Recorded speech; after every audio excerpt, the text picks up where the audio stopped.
दूसरा मंत्री पहले राजीनामा देना चाहिए।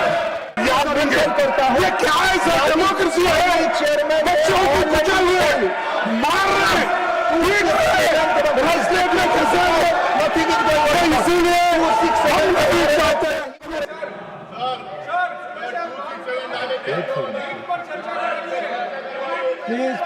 Please take your seats. Please take your seats. Please take your seats. Please take your seats. Please, Mani Parliamentary Affairs Minister. Please listen and I will come. I will come to Deoran ji. मैं इसके बाद बोलूँगा। Sir, जब opposition party ने कुछ मांग किया है, हम उसको रेस्पॉन्ड करना चाहते हैं तो उसको सुनना चाहिए। आपने कुछ डिमांड किया है फिर सुनेंगे नहीं, इसका मतलब आप चर्चा नहीं चाहते हैं। मैं उपसभापति महोदय, मैं इस सदन में आपके माध्यम से सरकार का पक्ष रखना चाहता हूं कि पहले दिन से ये मानसून सत्र का शुरू से सरकार ने कहा है कि महत्वपूर्ण मुद्दे जो भी है और नीट एग्जाम पेपर लीक को लेकर के हम चर्चा के लिए शुरू से तैयार हैं। अभी भी हम तैयार हैं। हमने कांग्रेस के नेताओं को बताया, बाकी पार्टी के नेताओं को भी कहा है कि सरकार चर्चा के लिए तैयार है, लेकिन चर्चा कैसे हो इसका एक निर्णय चेयरमैनशिप का अध्यक्षता में सबसे मिलकर के बात करके हम तय कर सकते हैं। लेकिन अगर वो चर्चा नहीं कराने के लिए, व्यवधान डालने के लिए बहाना बुलाते हैं और वो कंडीशन लगाते हैं, ये तो ठीक बात नहीं है। हमारा सरकार हमारे युवाओं का भविष्य के लिए, हमारे छात्रों का भविष्य के लिए नीट एग्जाम और संबंधित मामले को लेकर के पूर्ण रूप से चर्चा के लिए तैयार है। और सरकार ने जो जो कदम उठाया है, एक एक करके ये कदम भी देश के लोगों के सामने में जानकारी रखना ये हमारा दायित्व है और इस सदन का भी दायित्व है। इसलिए मैं चाहता हूं, जो आप चर्चा मांग रहे हैं, सरकार चर्चा के लिए तैयार है, फिर आप नाराबाजी लगा करके क्यों यहाँ पे आप डिस्टर्ब कर रहे हैं हाउस को? अभी कई मेंबर से मैंने बात की है, सब लोग चाहते हैं कि चर्चा होना चाहिए। मैं कांग्रेस पार्टी को कहना चाहता हूं, आप चर्चा को मांग करते हैं और फिर नारेबाजी लगा करके आप पूरा सदन को डिस्टर्ब करते हैं, ये ठीक बात नहीं है। इसलिए मैं फिर आगे करना चाहता हूं एक सभापति महोदय आपके माध्यम से कि जैसे अपोजिशन पार्टी ने मांग किया है, जैसे सरकार चाहते हैं, हम मिलकर के समय तय करें, नियम हम जैसे चेयर से रूलिंग देंगे मानने के तैयार है, और कितना लंबा चर्चा करना है जैसे चेयर से तय करेंगे, हम 100% सरकार तैयार है चर्चा के लिए। माननीय लीडर ऑफ द हाउस, माननीय उपसभापति जी, ये जो इंडी अलायंस गठबंधन है, इसका व्यवहार बहुत ही गैर जिम्मेदाराना व्यवहार है, गैर जिम्मेदाराना। और यह प्रजातांत्रिक विरोधी गतिविधि साफ साफ संसद में दिख रही है। संसद की मर्यादाओं को तार तार करके ये प्रजातांत्रिक मूल्यों का हनन कर रहे हैं।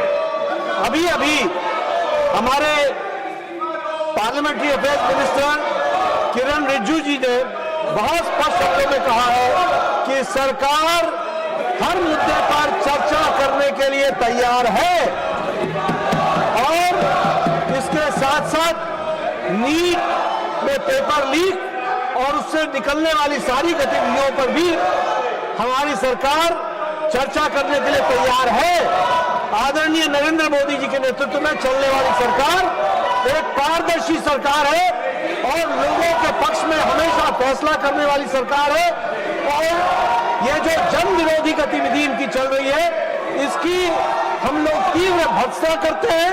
इनको प्रजातंत्र में कोई विश्वास नहीं है, न ही उनके मूल्यों के प्रति विश्वास है, ये इनका रवैया है। माननीय एलओपी, प्लीज अपने सीट्स, मैंने बोला, मैं माननीय एलओपी, आप लोग अपनी सीट्स वापस जाए। पहले प्लीज टेक योर सीट। माननीय एलओपी, मानिए लोग।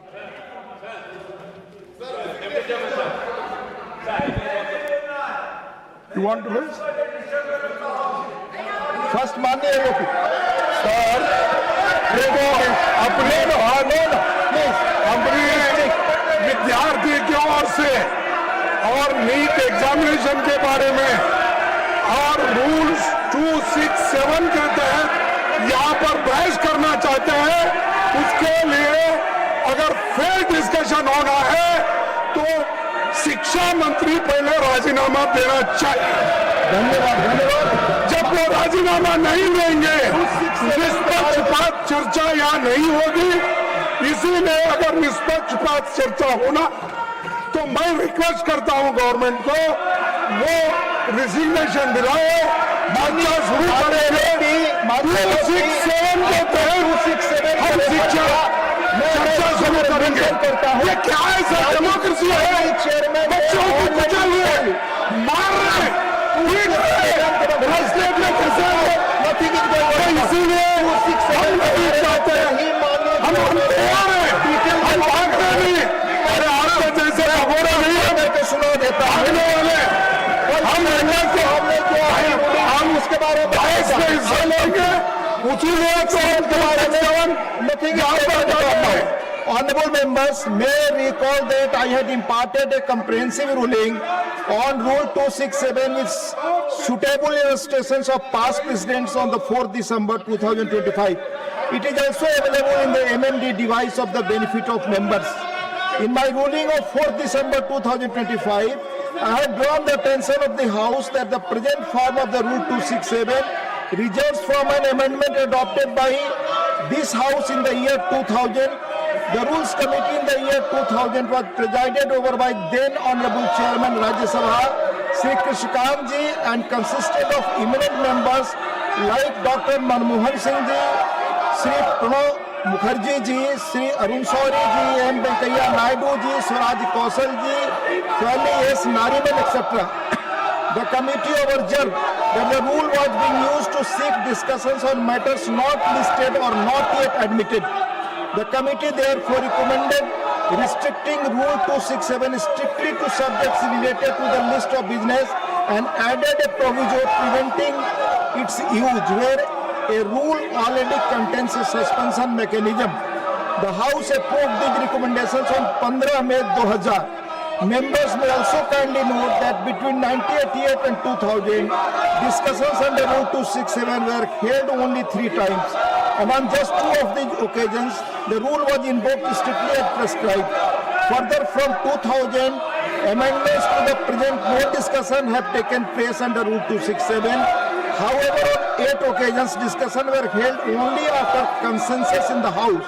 Honorable members can see that in almost 4 decades, this device of Rule 267 has been invoked in the House on rarest of rare occasions. In view thereof, I reiterate that valid notice under Rule 267 must specify the rule to be suspended, relate to an item in the day's list of business, provide the grounds for invoking Rule 267, not seeking suspension of business where a rule already allows suspension, contains a motion drawn in proper form, be invoked in rarest of rare occasion. Despite above clarification, it is observed that members are still giving notices under Rule 267 every now and then which are not in consonance with the above conditions. I request honorable members to keep in mind the essential requirements of Rule 267 as highlighted above, and I reiterate that notices fulfilling the requirements would only be considered by me and admitted after taking the consensus of the House. Honorable Chairman has repeated this ruling yesterday only. माननीय तिरुचि शिवा, हाँ बोले, आपकी बात record पे जाएगी। Hello. माननीय Tiruchi Sir. Yes. Mr. Deputy Chairman, sir. We take your word. What you made in the observations. Kindly, please. Please. You said rarest of the rare occasion. What is going on is the rarest of the rare occasion. Already honorable Chairman has Please, sir, please. No, I'm not- Please.